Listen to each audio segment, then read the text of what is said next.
maravilhoso, Deus é bom. Estamos aqui mais uma semana. Hoje eu estou muito feliz, porque hoje eu estou completando 65 anos de idade, debaixo da proteção, debaixo do amor de Deus. E não existe melhor maneira de, como se diz, de comemorar o seu aniversário do que meditar na palavra de Deus, né? Então, vamos juntos, vamos meditar na palavra de Deus, porque ela nos traz força, nos traz vida, nos traz luz para a nossa vida. E é sobre isso que eu quero falar, sobre luz, né? A mensagem de hoje tem um título que à primeira vista pode parecer um pouco diferente, um pouco inusitado, mas eu estou fazendo uma analogia, fazendo uma comparação, né? Então a mensagem de hoje é as 7 luzes da pista de pouso de Deus. Diferente, né? Eu vou explicar direitinho, queridos, o que significa essas 7 luzes da pista de pouso. Mas antes de qualquer coisa, irmãos, antes de falarmos qualquer coisa sobre a luz sobre esse tema, que é um tema muito lindo, né? Eu queria relembrar 2 pontos importantíssimos para você que é cristão, independente da denominação, da religião, etc. Você que é cristão, você que crê que Jesus Cristo é o Filho de Deus, que morreu e ressuscitou naquela cruz, ressuscitou ao 3º dia, subiu aos céus, onde reina sobre todas as coisas, e um dia ele vai voltar para estabelecer de forma definitiva o reino de Deus. Você que é cristão, que crê que Jesus Cristo governa a sua vida, que a sua vida está na mão de Jesus. 2 pontos. O primeiro ponto, irmãos, quando você foi para Jesus, né? Não foi você que escolheu Jesus, foi Jesus que te escolheu. Né? Você assinou um contrato com Deus. Um contrato, a Bíblia chama esse contrato de aliança, né? Mas é um contrato. Um contrato. Nesse contrato, nós fomos salvos do inferno. Nossa! Né? Mas nós não vamos permanecer no estado que nós chegamos a Jesus. Porque o nosso Deus é Deus que é eminentemente santo, 100% santo. E a Bíblia fala que sem santidade ninguém verá Deus. Então, Deus está 100% do seu ser empenhado em transformar eu e você na imagem do seu Filho, para que o caráter de Jesus Cristo se torne o nosso caráter, para que a gente pense com a mente de Jesus, com a mente de Cristo, para que a gente cada vez mais se pareça com Jesus. Em outras palavras, Ele quer que a gente seja santo.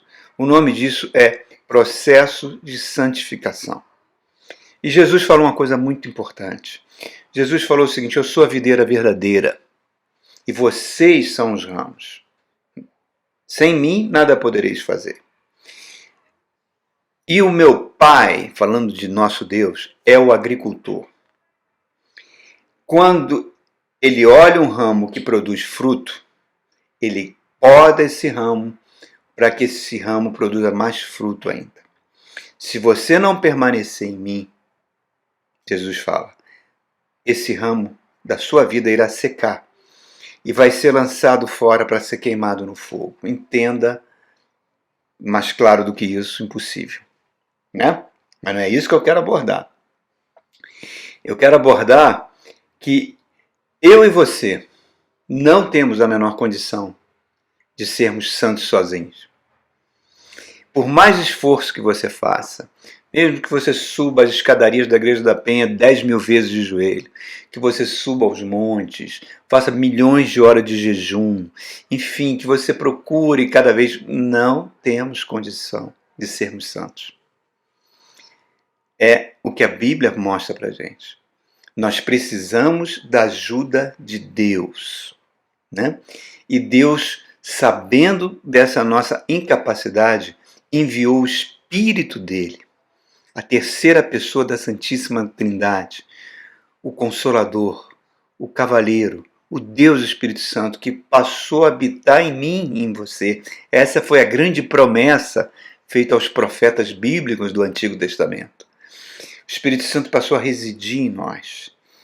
E ele que está com essa missão que eu considero muito difícil, de transformar a mim e a você na imagem de Jesus Cristo.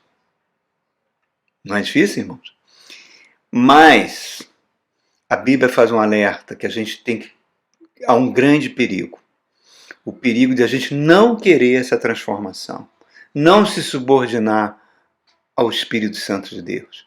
Querer viver de acordo com a nossa própria natureza carnal. E a Bíblia chama isso de apagar o Espírito.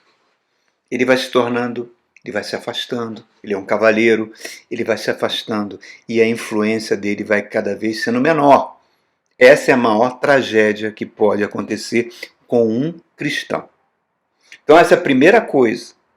Estamos num contrato e o contrato é: Deus vai nos transformar em pessoas santas. Segunda, a fé cristã é uma fé de ação. Por que de ação? Porque ela é uma fé que produz os frutos do Espírito Santo. O que são os frutos do Espírito Santo? São as marcas do caráter de Jesus. O apóstolo Pedro falou lá no 2º capítulo, nós geramos 2 mensagens chamadas A Escada, que eu convido você a assistir, a parte 1, parte 2. Está lá no YouTube, no canal da igreja, assista, sobre virtudes que nós precisamos acrescentar na nossa fé, para que a gente seja uma fé frutífera, que dê frutos. Quando esse contrato cada vez mais se tornar uma realidade nas nossas vidas, nós como cristãos, cada vez mais vamos ser pessoas tardias em julgar e apontar o defeito dos outros, em criticar a vida dos outros, porque nós vamos ter consciência que existe uma trave nos nossos olhos, que nós não somos melhores do que ninguém, que todos nós somos farinhas do mesmo saco, né? E que somos o que somos pela graça de Deus. Então Deus não nos deu essa incumbência de julgar ninguém. Cada vez mais que esse contrato de santidade se tornar uma realidade, eu vou tratar as outras pessoas como eu gostaria de ser tratado. Cada vez mais que esse contrato de santidade se tornar uma realidade, eu não vou ficar ansioso com o dia de amanhã, porque eu sei que meu Deus cuida de mim. Cada vez mais que esse contrato se tornar uma realidade, eu vou abrir mão da ira para não pecar. Cada vez mais que esse contrato se tornar uma realidade, eu, quando for ferido por uma pessoa, eu rapidamente vou perdoá-la. Cada vez mais que esse contrato se tornar realidade, eu vou entendendo que essa caminhada com Deus, que é uma caminhada de santificação, muitas vezes vai ser um processo doloroso. E quanto mais rápido eu entender isso, que eu preciso e dependo de Deus, menos doloroso será esse processo de santificação.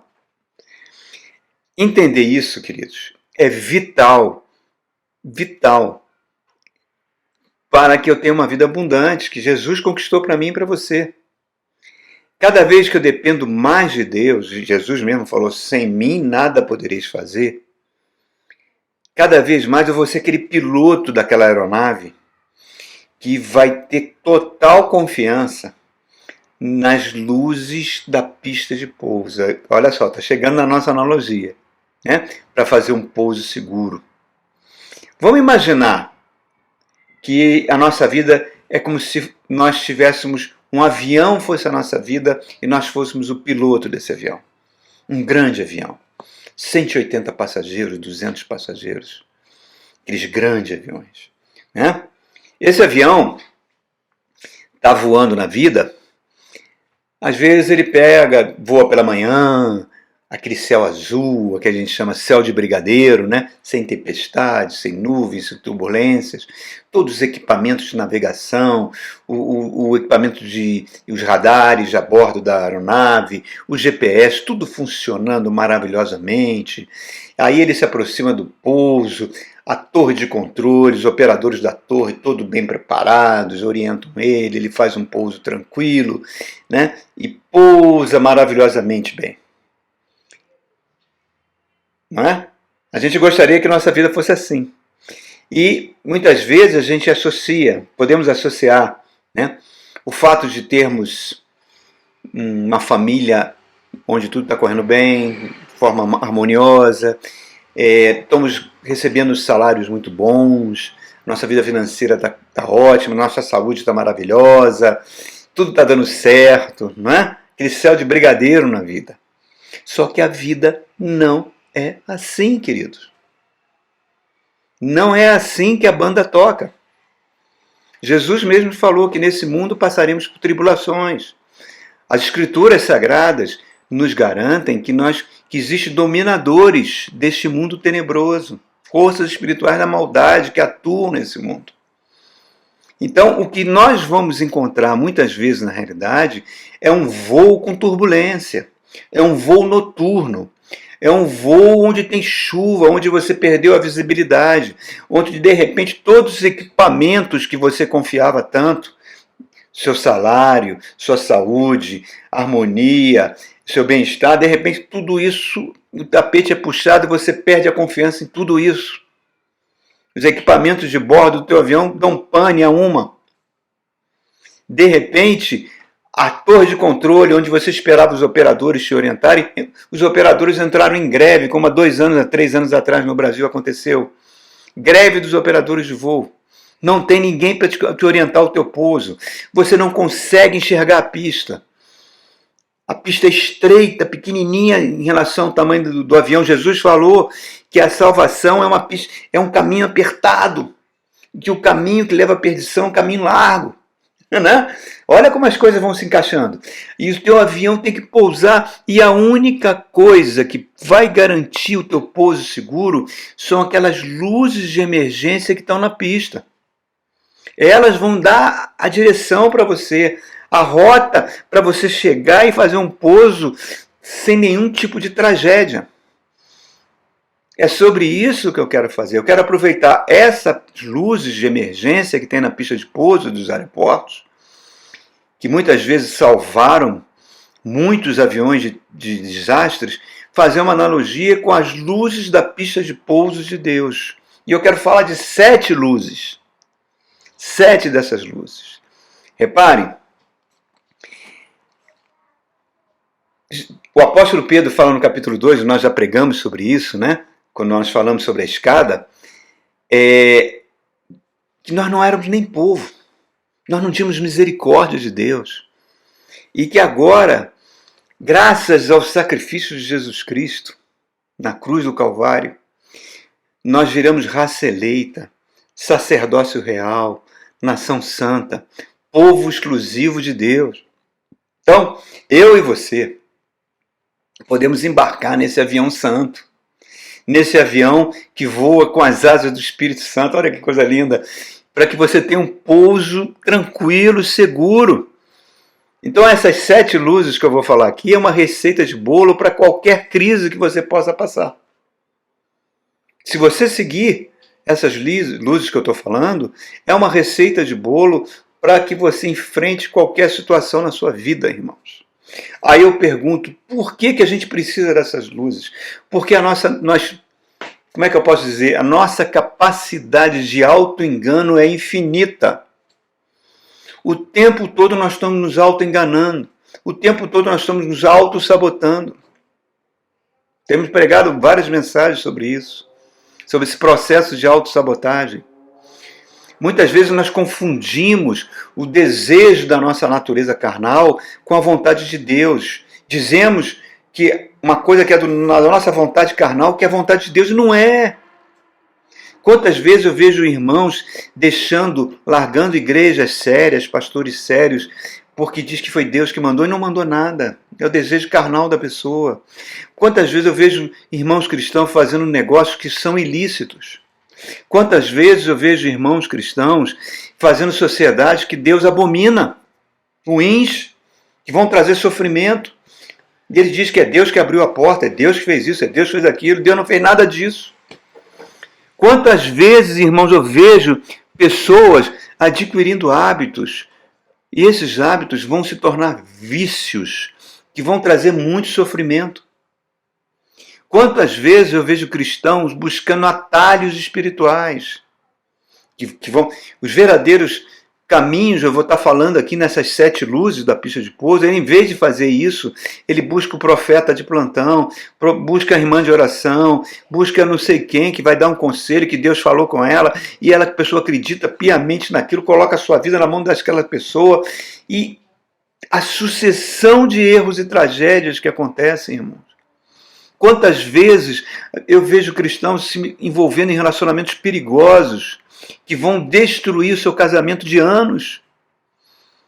É como se os cristãos apagassem as luzes da pista de pouso em meio a uma grande turbulência, em meio a um apanho de equipamentos do seu avião, em meio a uma greve dos controladores de voo, e quisesse fazer um voo às cegas e um pouso às cegas, achando que vai dar certo no final. E não dá. Não dá, irmãos. Então, é sobre essas luzes que eu quero falar. Essas direções que Deus nos deu, que as Escrituras Sagradas trazem de forma brilhante para a gente. Então vamos conhecer essas luzes, tá? Vamos juntos? Primeira luz de pouso da pista de Deus. Abra no Evangelho de Mateus. Mateus, capítulo 6, vamos ver o próprio Senhor Jesus falando, verso 6, fala assim, olha só, mas quando você orar, vá para o seu quarto, feche a porta e ore a seu pai que está em secreto. Então seu pai que vê em secreto o recompensará. Então a primeira luz de pouso é a oração, o valor da oração, a vida de oração. Oração é você falar com a pessoa de Deus baseado no que Jesus Cristo fez. Jesus abriu acesso ao trono de Deus. A oração traz convicção interior.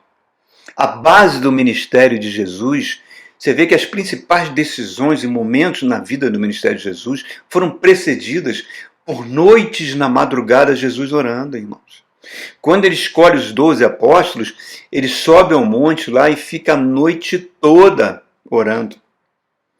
Quando João Batista é morto, Jesus vai para um lugar deserto, chegando lá encontra uma multidão de pessoas, alimenta aquelas pessoas com pão e peixe, aquelas pessoas querem transformá-lo em rei, ele se recusa a isso, se recolhe, sobe o monte sozinho, fala para os discípulos, vão, atravessa um lago aí de Genezaré, eu encontro vocês do outro lado. E passa a noite orando. Em plena madrugada, Jesus desce aquele monte e vai andando sobre as águas para encontrar os seus discípulos. Na noite que Jesus foi traído, na pior noite possível da sua vida, quando ele estava sofrendo toda a agonia de receber o pecado de toda a humanidade sobre ele, ele passa a noite orando no jardim de Getsemane. Então a oração, irmãos, preste atenção, a oração ela é uma transação real com o poder de Deus nas nossas vidas. Não são palavras ao léu, não são vãs repetições, milhões disso, 10 mil disso, 10 mil daquilo. Não. Oração é uma conversa com Deus. É uma conversa honesta, é um pedido de ajuda para evitar que a nossa natureza carnal, o nosso eu carnal, controle esse avião da nossa vida.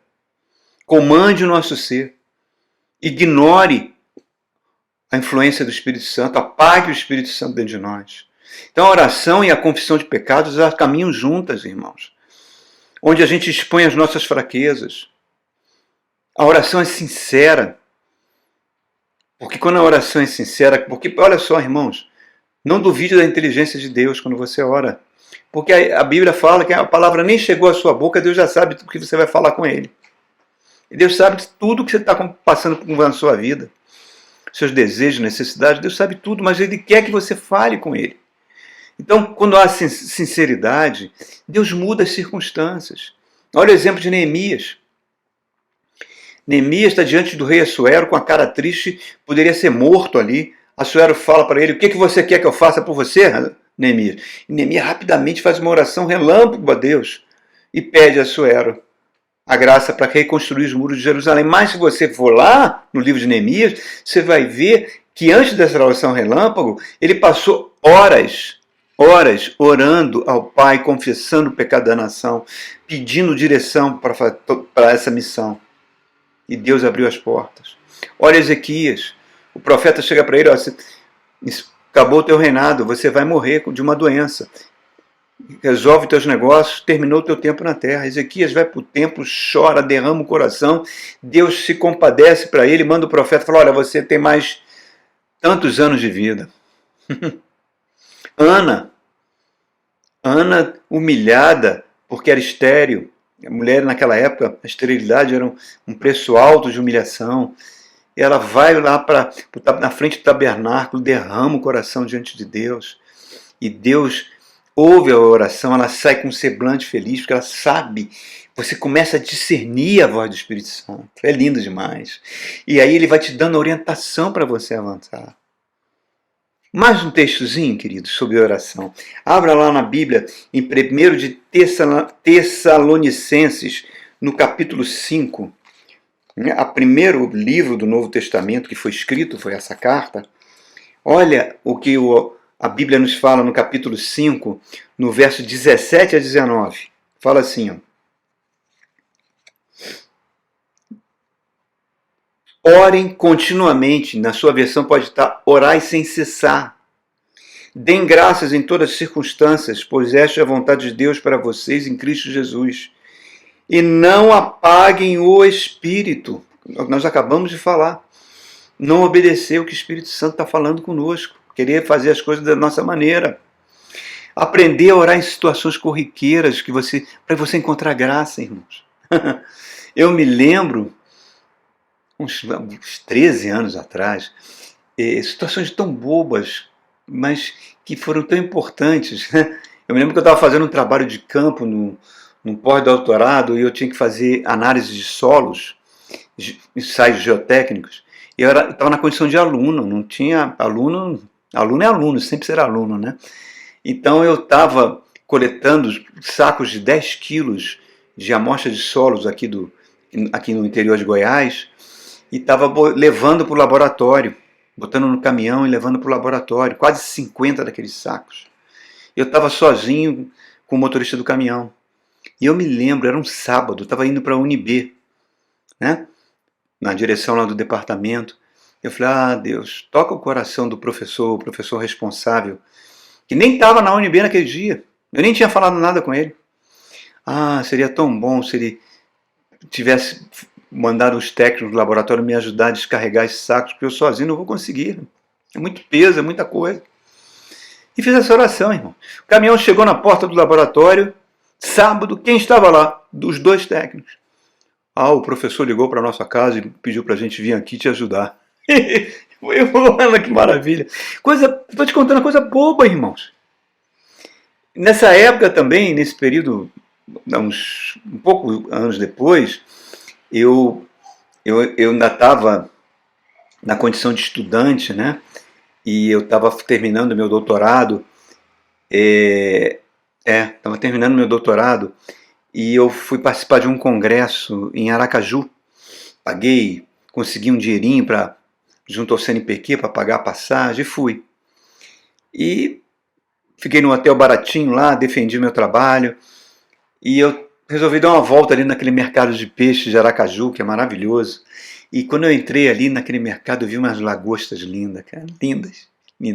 Eu falei: puxa vida, queria ter um dinheirinho para levar essas lagostas para Cristina quando eu voltasse. Mas não tinha esse dinheiro, não tinha.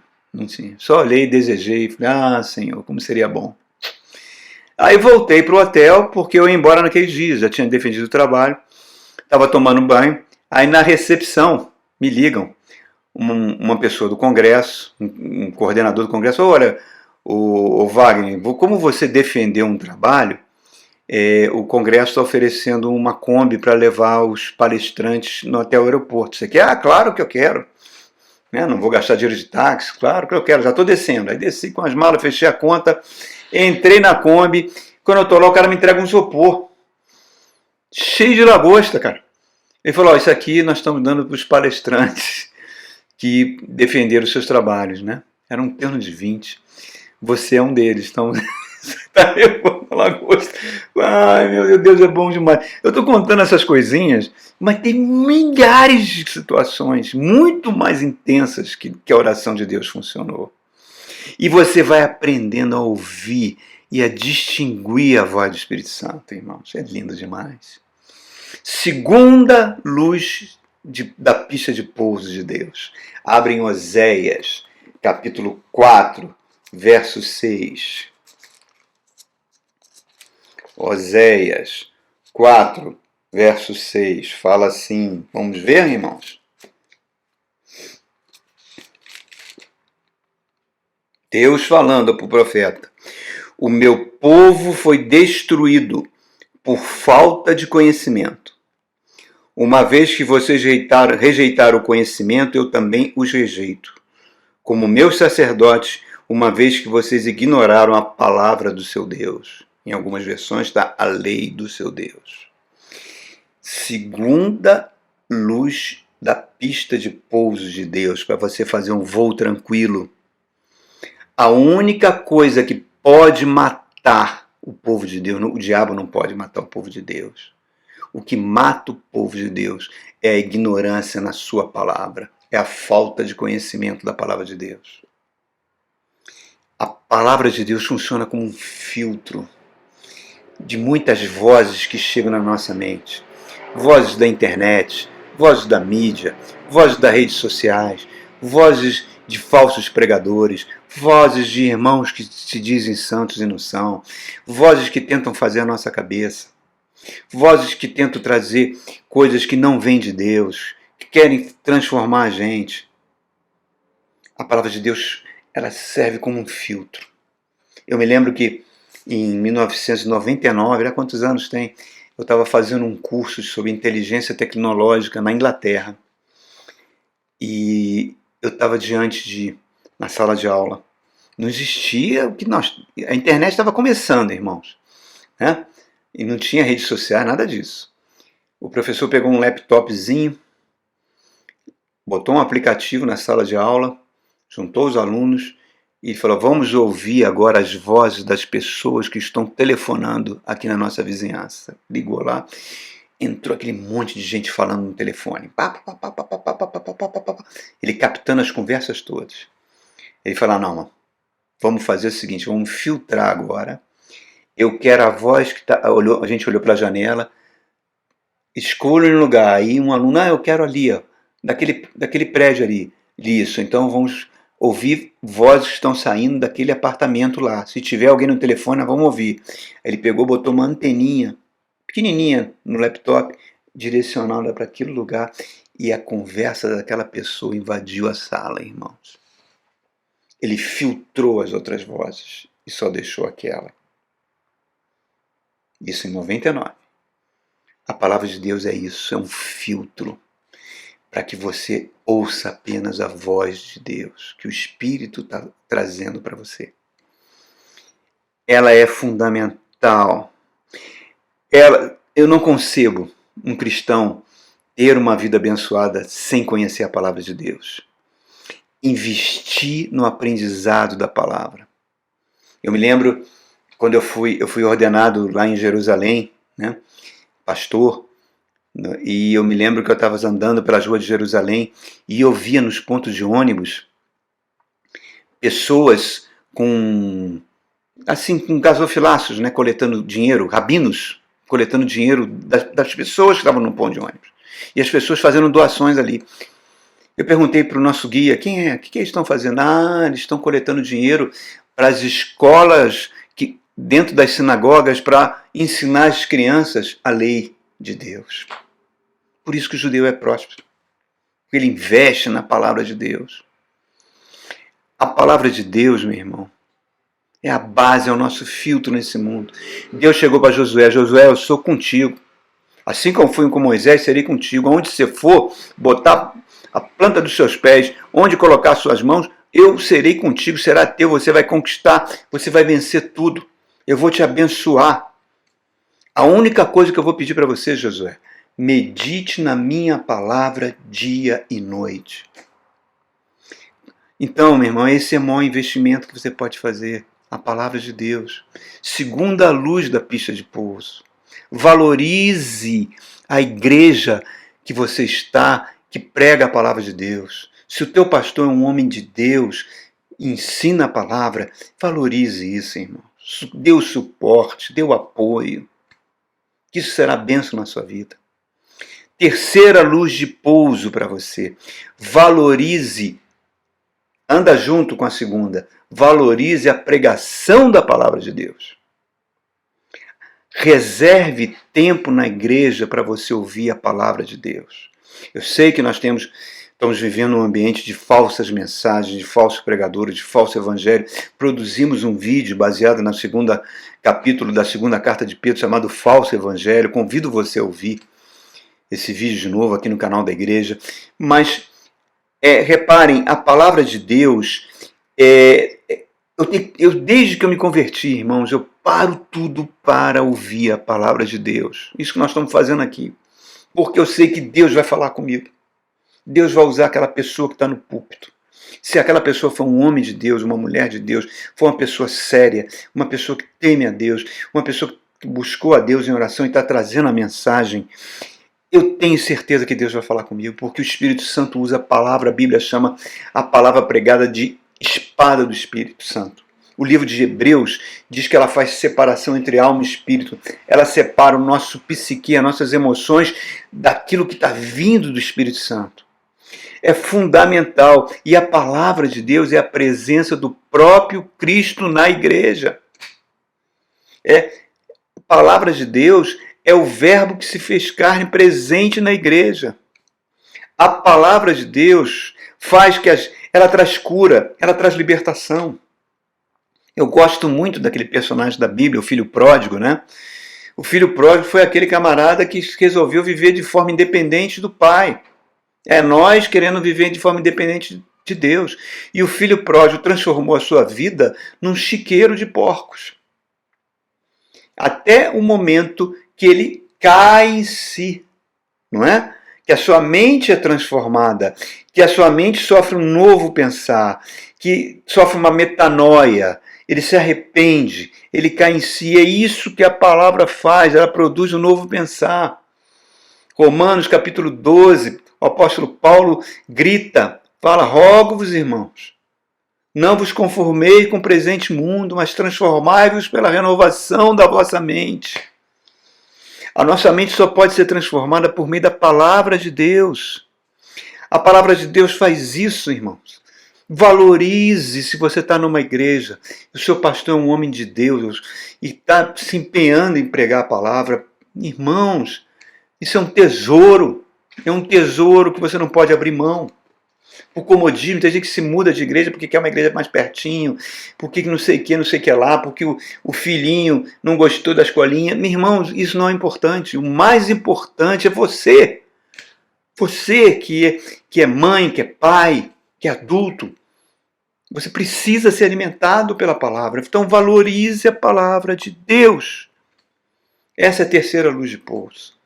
Quarta luz de pouso. Vamos abrir a nossa Bíblia em Tiago, capítulo 1. Fala assim, Tiago, capítulo 1. Olha que coisa linda. Coisa linda, irmão, coisa linda. Olha aqui, queridos.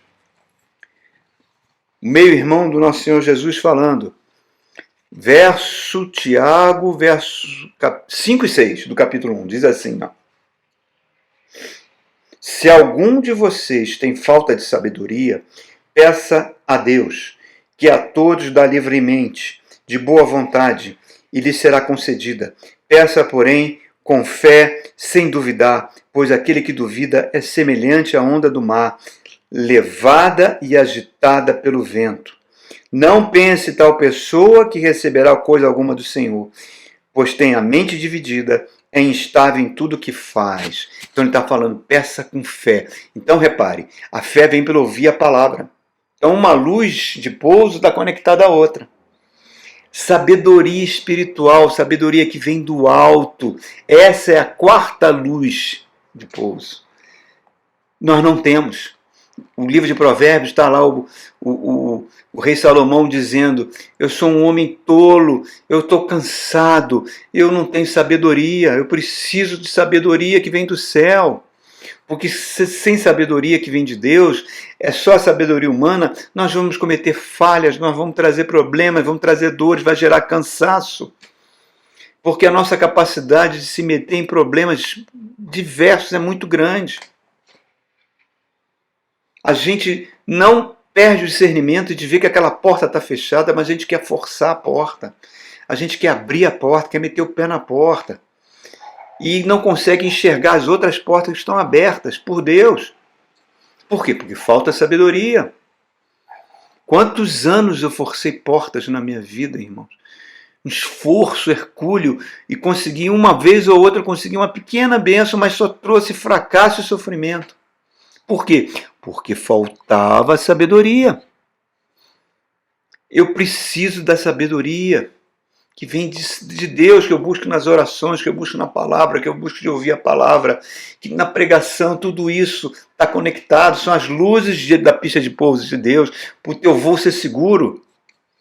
Porque a falta de sabedoria, irmãos, vai trazer perdas e danos.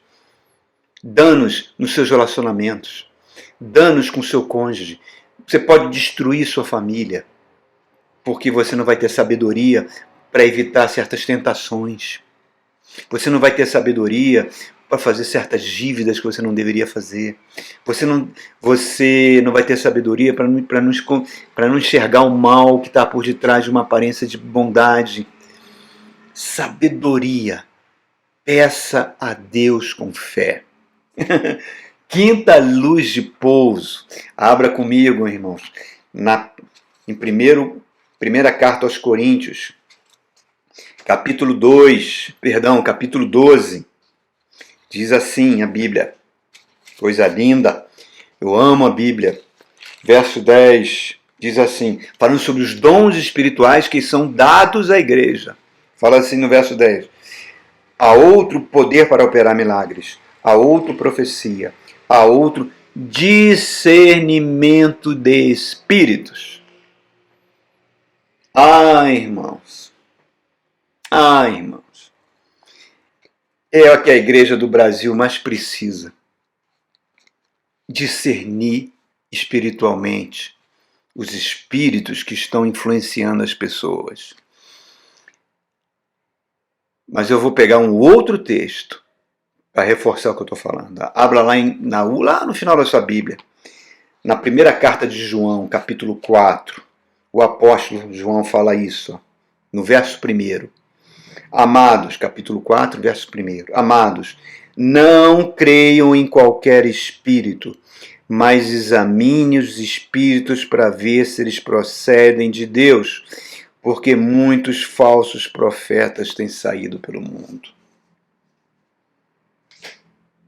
Causa de dor e de desgraça. O discernimento de espírito é um dom. E Deus vai dando, à medida que você ora, à medida que você ama a palavra, à medida que você ama a pregação, à medida que você pede sabedoria, esse dom vai aumentando em você. É a capacidade que Deus dá para você reconhecer a identidade, a personalidade e a condição dos espíritos que estão atuando nas pessoas em diferentes manifestações e atividades humanas. Né? Paulo lá na cidade de Filipos, aquela mulher que vinha gritando, esses homens são profetas de Deus, esses homens são profetas de Deus. Paulo discerniu que era um espírito do inferno que estava atuando na mente daquela mulher. Irmãos, preste atenção, queridos. Nós vivemos tempos perigosíssimos, perigosíssimos, porque nós estamos mergulhados dentro de um ambiente de fake news. Fake news que faz a cabeça do povo evangélico. Fake news com mentiras. E as pessoas vão virando um verdadeiro gado na mão do lobo. O lobo que se veste com pele de cordeiro, que engana. Mas se você tem discernimento espiritual, irmão, você vai confirmar no seu espírito, vai falar, não, isso não é verdade. Isso é uma mentira. Isso é algo produzido num estúdio que está sendo disseminado aqui pelo WhatsApp para me levar para essa direção. O discernimento espiritual, às vezes você acha uma pessoa, aquele irmão da igreja é tão santo, ora, é uma pessoa de oração, é uma mulher, um homem de Deus. Nem sempre é, irmãos. Nem sempre é. Cuidado. Porque, como diz na roça, né? Um cavalo você conhece pelos dentes. Não é isso? Tem esse ditado. Então, quando essas pessoas falam, a boca fala o que está no coração. E muitas vezes essas pessoas vêm com palavras macias, mas elas estão criticando de forma injusta a liderança da igreja, criticando a igreja. O diabo usando essas pessoas para trazer divisão, afastamento.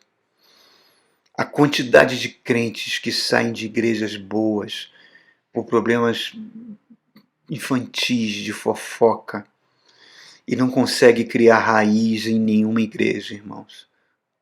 Engrossando esse exército de pessoas sem igrejas, achando que estão numa condição espiritual elevada, mas estão numa verdadeira decadência espiritual. Não se submetem. E é tudo que o diabo quer, meu irmão. Eu sempre tenho falado, o próprio Apocalipse mostra isso pra gente. O falso Cristo vai ser adorado, o anticristo vai ser adorado por muitos cristãos. Como é que eu sei, como é que eu conheço um falso profeta, um falso irmão, um falso mensageiro? Pelos frutos. Jesus fala, conhecerei a árvore pelos frutos. Se você lida com pessoas de Deus, que mostram seus frutos na honestidade, na firmeza de caráter, na sua relação, na sua família, meu irmão, valorize essas pessoas. Forme junto, chegue junto, dê o apoio, dê o suporte. Porque nós estamos vivendo tempos de ódio. Essa semana passada, um grupo de jovens evangélicos entraram numa igreja católica e destruíram as imagens. Como já tem destruído terreiros de religiões afro. Jesus nunca mandou fazer isso e nunca vai mandar fazer isso. Como também aquele padre, eu não esqueci agora o nome dele, mas vocês vão saber quem é, um padre que tem bastante obras de assistência de fome, de combate à fome. Ele declarou que está recebendo ameaças de vida de grupos católicos formados por milícias católicas. Olha só onde a gente está chegando, irmãos. Olha o nível de polarização diabólica que nós estamos chegando. Olha o incitamento à violência, olha o incitamento a armamentos, olha o incitamento que está acontecendo nesse país, irmãos. Nós precisamos discernir os espíritos. Porque se o teu espírito, irmão, se você vem seguindo essas 5 luzes que eu estou falando, as luzes da pista de pouso, né, a oração, a meditação na palavra, o valor da pregação, buscando sabedoria e discernimento de espírito, quando aquilo vai bater no teu espírito, se vier de Deus, você vai confirmar, isso é de Deus, essa pessoa é de Deus. Deus vai confirmar isso. Porque Jesus falou, sede prudentes como as serpentes e mansos como a pomba. Como é que você vai destruir lugares de culto de outra religião? Que mansidão é essa, irmão? Mansidão do inferno? Que espírito é esse que está te conduzindo? Então, irmãos, esse dom é tão precioso. E como ele tem me ajudado, irmãos? Como ele tem me ajudado? Eu sei que eu estou cabelo branco aqui, né? Hoje, 65 anos de idade. Mas, olha, Eu bato o olho na pessoa, por mais que ela fale, oh, amado, eu te amo, você é isso, você é aquilo. É aquilo que Jesus fala lá no capítulo 2 do Evangelho de João, olha, Jesus não dava muita importância ao que falavam dele, porque ele conhecia a natureza humana. Não é? Então essa luz de pouso, irmãos, é fundamental. E como ela tem me ajudado. Sexta luz de pouso. Isaías 46, 4. Vamos lá, queridos? Isaías 46, 4 diz assim. Isaías 46, 4. Mesmo na sua velhice, quando tiveres os cabelos brancos, eu sou aquele que os sustenta. Eu o fiz, eu os levarei, eu os sustentarei, eu os salvarei. Provisão de Deus. Eu tenho falado que todo cristão está em missão. Então Deus vai sempre suprir os meios, queridos, espirituais e materiais, para que você cumpra a sua missão. A sua missão, você não está aqui à toa.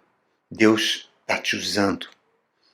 Você faz parte do reino de Deus, você é embaixador do reino. Vou contar uma história rápida. Rápida não, um pouquinho.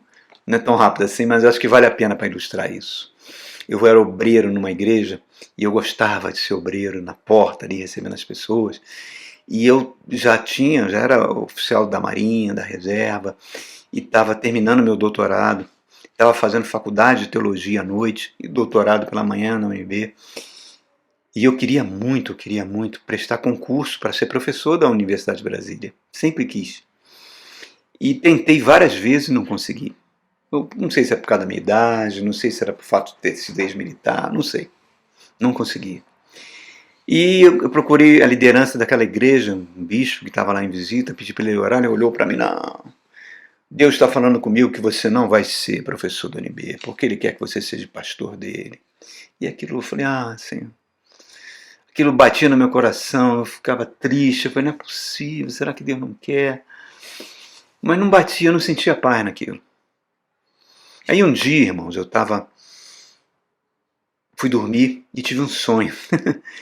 Que eu estava abrindo meu computador e tinha um e-mail de um professor lá da faculdade de teologia, que eu fazia à noite. Esse professor era muito evasivo, ele não respondia e-mail de aluno, ele era muito caladão na dele, não ficava muito de tititi com o aluno.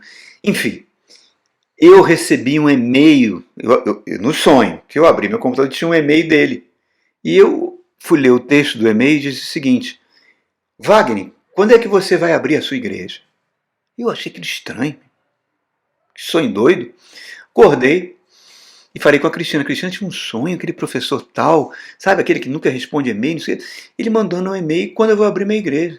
Ela falou, meu irmão, vê se é de Deus mesmo esse sonho, vê se pede confirmação. Aí eu acordei, tomei café e fui trabalhar no meu computador.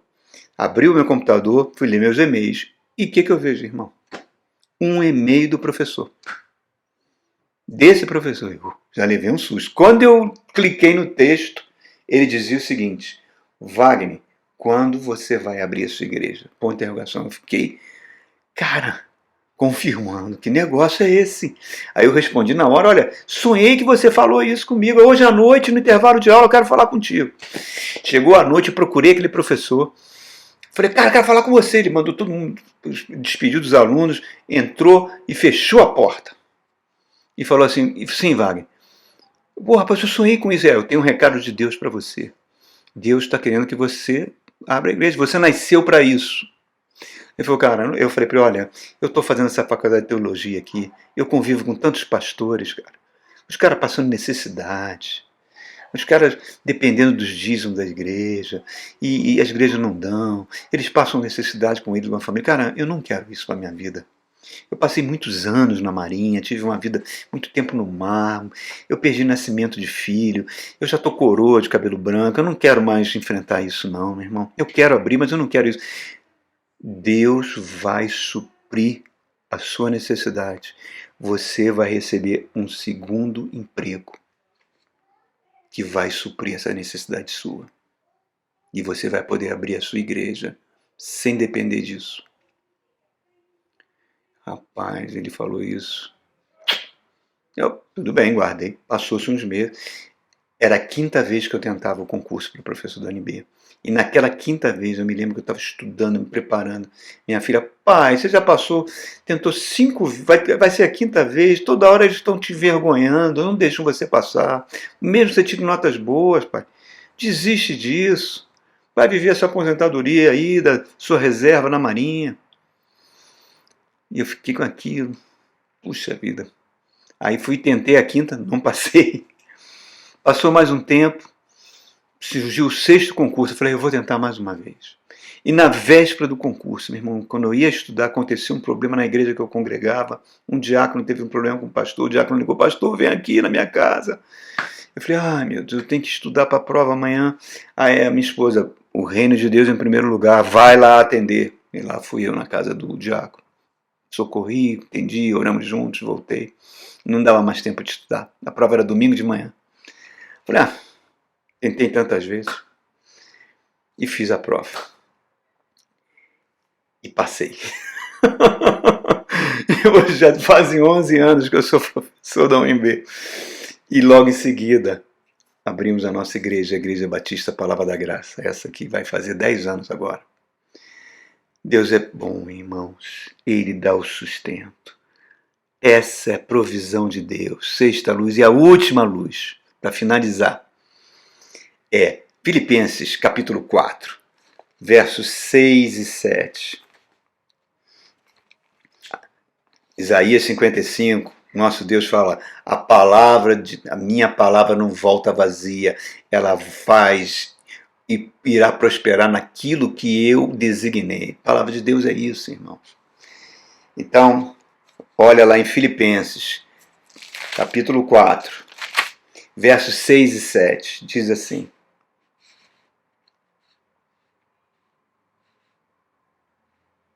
não andem ansiosos por coisa alguma, mas em tudo, pela oração e súplicas, e com ações de graças, apresentem seus pedidos a Deus.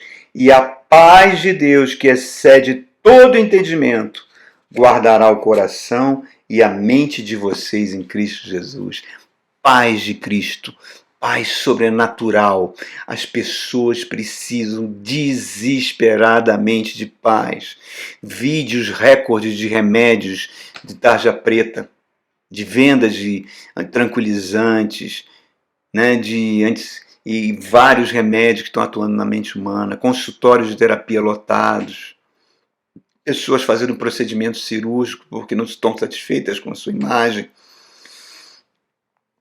Irmãos, o mundo está doente, as pessoas precisam de paz e Jesus falou, eu vos dou a minha paz, não a paz que o mundo dá. A paz de Cristo é sobrenatural. Ela é a última luz. Ela que vai fazer o pouso tranquilo. E depende dessas outras luzes todas. Todas elas que nós falamos aqui. Uma vida de oração.